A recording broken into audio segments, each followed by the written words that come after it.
Thank you for this introduction.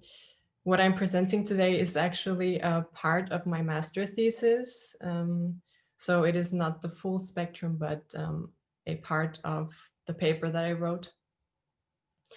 My goals for this presentation are to bring you closer to the concept of meta-reference, to its connection with immersion, and how, in combination with interactivity, it can work as a new form of storytelling or a differentiated perspective on how meta-reference can become essential for a story.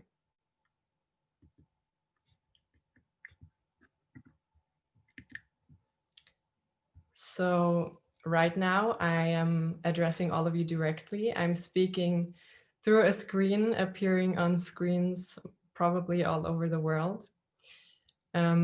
Ignoring the fact that this is a live stream presentation, I am right now, if this was a fiction film, breaking what many might call the fourth wall. The screen is usually viewed as a barrier between the audience or the reality and the story world happening inside the screen. For the audience, the screen serves as a kind of window through which it can silently and almost always passively watch what is going on inside the story that it is viewing. It is most likely, the audience is most likely very immersed in what it is consuming, and thus can forget about the fact that it is watching a fictional work of art, or deliberately deciding to forget about this fact. This is what Jean-Marc Limoges calls aesthetic illusion. Now, if what I'm doing right now would be happening in the middle of a fiction film, for the audience, this would have an alienating, disrupting, and mind-boggling effect, because it is a sudden direct address of them. The moment an actor or an actress directly addresses the audience can be a pivotal moment of disruption of the story or the aesthetic illusion. This is what I've just described is just one effect of that falls under the term of meta-reference. Meta-reference is a term coined by Austrian Anglicist Werner Wolf, and it's derived from the more widely known study of literature concept, metafiction, which is solely based on, well, in most cases based on around literature and literary texts. And Werner Wolf has expanded on this theory and reconceptualized it to be used in an intermediate format. Meta-reference and metafiction emphasizes the constructedness of a medium and points to its fictionality.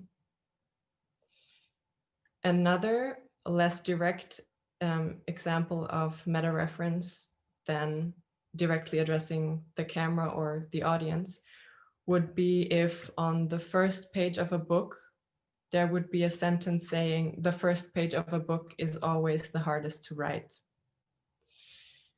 Meta-reference can, in this less direct case, take a meaning from the inner system of meaning to a next level, a reflective level above the inner system of meaning, which is the meta level, according to Wolf. So in the inner system of meaning, this sentence only says a statement about how difficult it is to write the first page of a book, but a curious audience would detect the fact that it is actually on the first page of a book and have experienced a meta-reference. So to detect meta-reference, especially a kind of meta-reference that is hidden or less direct, it requires for the audience to have a sort of meta-awareness, is what Wolf calls it. And meta-reference can introduce questions of the relationship between reality and fiction, and this is a method how the authors of a book or filmmakers can elevate a meaning to another level for the sake of what they are trying to suggest.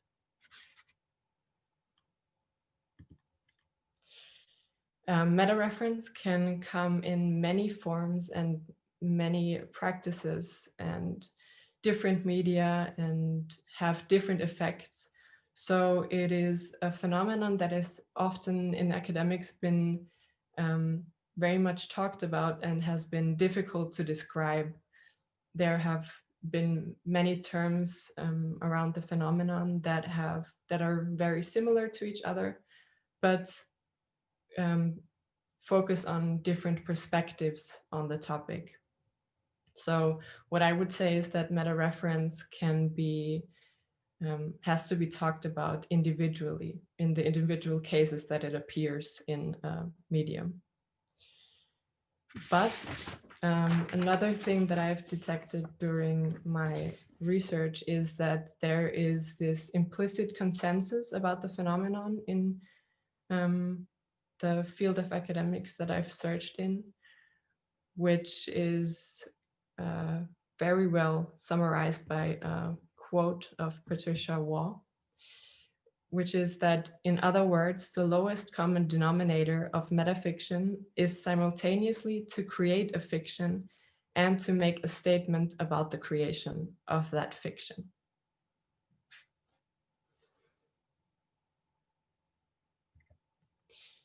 Now going over to the topic of immersion. In my paper, there are many definitions of immersion, as I'm sure you probably all know, that differ or are similar, but the one that I have chosen for my research was by Britta Neitzel.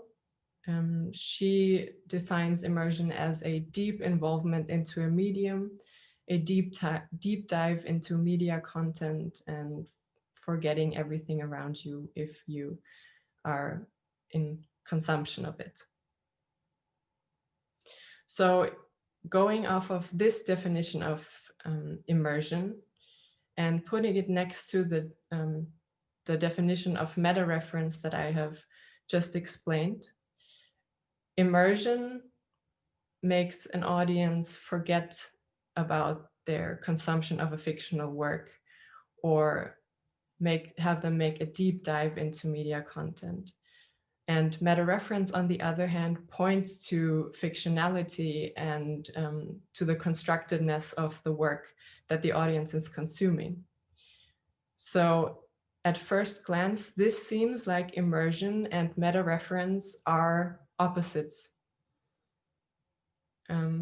But Bernhard Rapp is offering a different perspective on this topic, pointing to the medium of video games. In video games, the screen is more or less the same as in film or TV, except for the difference that the space behind it is navigable by those playing. So the separation between the audience and the story world seems to be bridged because there is the operating element of, in the example on this slide, would be a controller that kind of navigates through this, though limited, environment of a game. So the element of participation allows for a kind of communication between the player and the story world. This offers another level of immersion, which in a way differs from immersion in film. And it is in a lot of cases not destroyed by meta-reference, but sometimes it can be even reinforced by meta-reference. So the element of interactivity opens a dialogue about a new level of immersion that can be found in video games or in other forms of interactive media. In cleverly told stories, meta-reference can actually allow interactivity to become an essential part of a story. It also allows the audience to not only, it can also allow the audience to not only represent a diegetic character, but also in some cases become part of the story.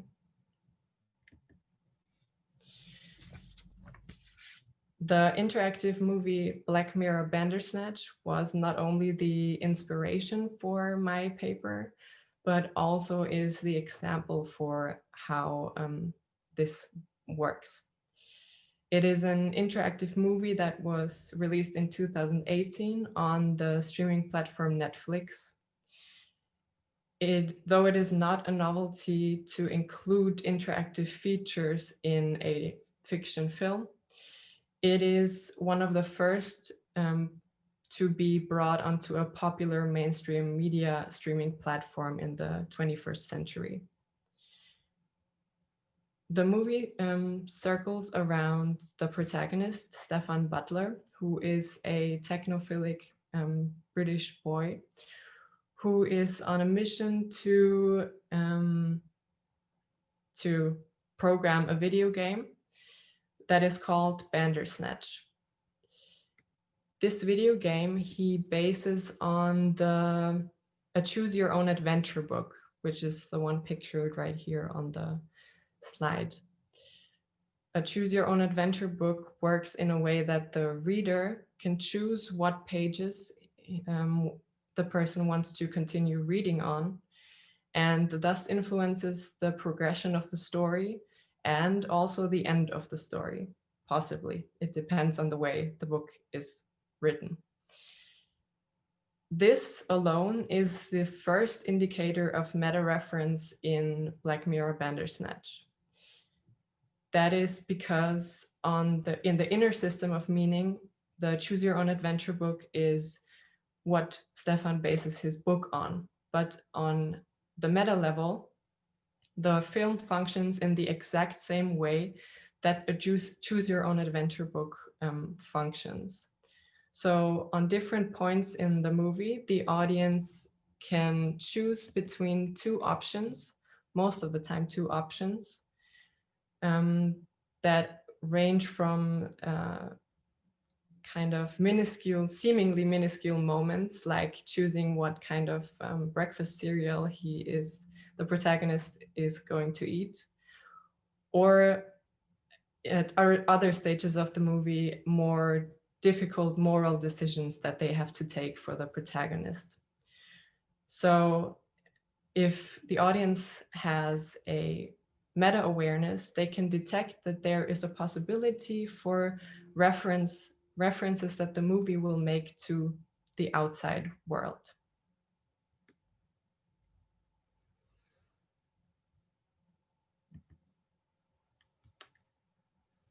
So through clever use of meta-reference, the movie Black Mirror, the interactive movie Black Mirror Bandersnatch actually achieves to elevate the interactive function above a means of operation, but includes it as an essential element for the story.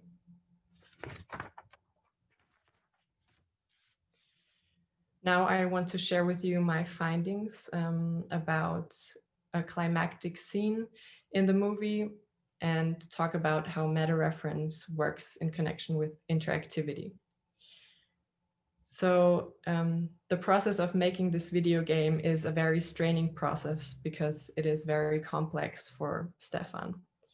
His mental health declines rapidly, or I should rather say throughout the course of the movie, it declines. He increasingly gets the feeling of being watched and not being in control of his own decisions.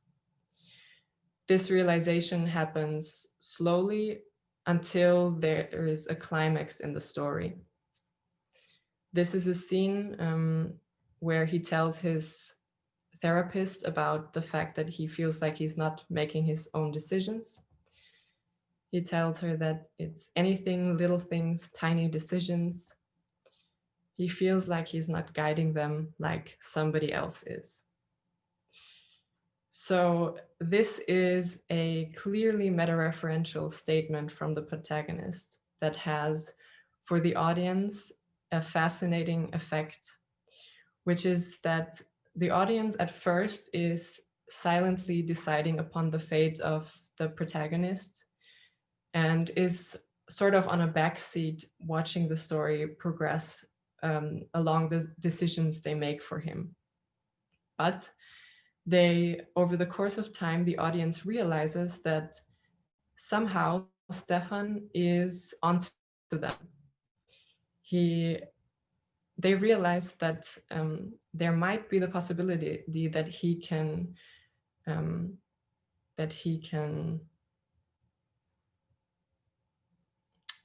make them appear. In a climactic scene, which is the following that I'm going to talk about, Stefan is on the brink of madness, where he is actually sure that he is being controlled of an outside force. In the decision just before this moment, the next one on the next slide, the audience has to take a decision for him whether to pour tea over his computer or to smash his computer. But Stefan starts resisting these decisions, which is an important factor in how meta-reference works in this movie. He resists and screams, "I know there's someone there." He looks up into the abyss or the ceiling of his bedroom and in a way is directly addressing the audience because they are the ones controlling him. And he knows that they are there. In the following decision, he asks the audience to give them a sign, but Stefan does not know that there is an audience at this point. He just knows or suggests that there is something that's controlling him. So the audience gets to choose between the Netflix logo and a logo that is another relevant symbol for the film. Now, the Netflix logo is very meta-referential because this is the platform that the interactive movie is available on. And if you choose this, you tell him or you, I'm watching you on Netflix, I make decisions for you. And you can go on to tell him more or try to explain where you say that Netflix is a 21st century streaming service and that it is available online. So this, in a way, reveals the audience as what they are actually doing. This immediacy of the interactive process allows the instrumentalization of, for lack of a better word, truth inside a fictional story world. And for this specific moment, the mediated fusion of reality and fiction. And the result is a kind of narrative immersion that is, in this immediate way, not possible in a linear story world or in non-interactive media. It allows the audience to become, in a way, part of the logic of the story world. So what this says is that there is a differentiated way to approach or to shape stories, interactive stories, or stories in general. And this proves that meta-reference is not the opposite of immersion together with interactivity. And meta-reference is not always the opposite. So this allows for a kind of deeper immersion or a different type of immersion that would not be possible in a linear story or medium. I'm being controlled by someone from the future. This is the statement that Stefan gives, his ultimate realization. Thank you for listening.